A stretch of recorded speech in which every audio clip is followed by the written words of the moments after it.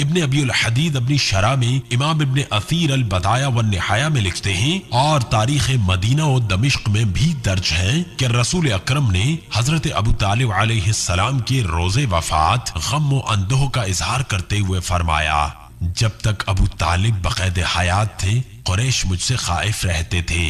حوالہ ابن ابی الحدید شرح نہج البلاغہ جلد نمبر 14 صفحہ نمبر 65 تا 84، تاریخ مدینہ و دمشق جلد نمبر 66 صفحہ نمبر 339، ابن قصیر البدایہ والنہایہ جلد نمبر 3 صفحہ نمبر 164۔ رسول خدا نے حضرت خدیجہ الکبریٰ سلام اللہ علیہا اور جناب ابو طالب علیہ السلام کے سال وفات کو عام الحزن یعنی غم کا سال قرار دیا۔ حوالہ متاع الاسماء جلد نمبر 1 صفحہ نمبر 45۔ ناظرین ذی وقار، آخر میں بس اتنا کہیں گے کہ اے بطحہ یعنی مکہ کے سردار اور اس کے سردار کے بیٹے، آپ پر سلام۔ اے کعبہ بننے کے بعد اس کے وارث، آپ پر سلام۔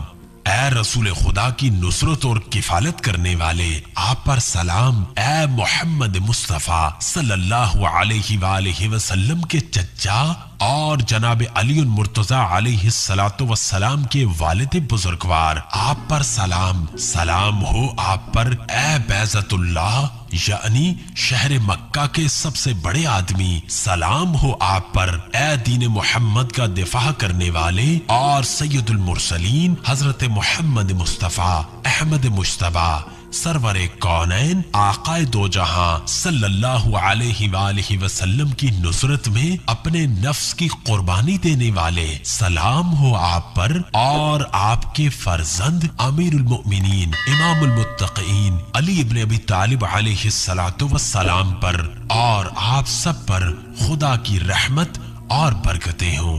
والسلام علیکم ورحمۃ اللہ وبرکاتہ۔